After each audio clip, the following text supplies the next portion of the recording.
জন্মাষ্টমী উপলক্ষে তেলিয়ামুড়ায় শোভাযাত্রা। আজ জন্মাষ্টমী, শ্রীকৃষ্ণের জন্মদিন।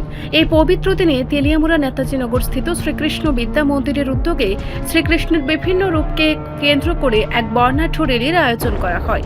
সকাল 10টা নাগাদ নেতাজিনগর লোকনাথ আশ্রম প্রাঙ্গণ থেকে র্যালিটি যাত্রা শুরু করে।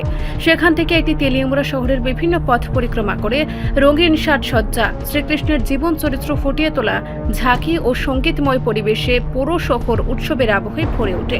আজকের এই র্যালিতে অংশগ্রহণ করেন রাজ্য বিধানসভার সরকার পক্ষের মুখ্য সচেতক তথা তেলিয়ামুড়ার বিধায়িকা কল্যাণী সাহা রায়, তেলিয়ামুড়া পৌর পরিষদের চেয়ারম্যান রূপক সরকার, কোঅপারেটিভের চেয়ারম্যান ও কাউন্সিলর নীতিশ কুমার সাহা, বিদ্যালয়ের অধ্যক্ষ হরেন্দ্র দেব সহ অন্যান্য বিশিষ্টজনেরা।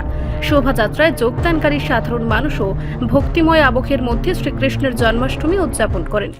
ভগবান শ্রীকৃষ্ণের আজকে একটা জন্মদিন উপলক্ষে তেলিয়ামুড়া নেতাজিনগর স্থিত শ্রীকৃষ্ণ মিশন ইন্টারন্যাশনাল স্কুলে আজকে একটা বর্ণাঢ্য শোভাযাত্রা রাখা হয়েছে, যেখানে স্কুলের কচিকাচারা বিভিন্ন সুন্দর পোশাকের সজ্জিত হয়ে এই শোভাযাত্রায় অংশগ্রহণ করেছে। একটা খুব সুন্দর পরিবেশ এখানে তৈরি হয়েছে। সত্যি যেন ছোটো শিশুরা তেমনভাবে সুন্দর কৃষ্ণ শিখেছে, মনে হচ্ছে যেন ভগবান শ্রীকৃষ্ণ এদের মধ্যে বিরাজ করছে।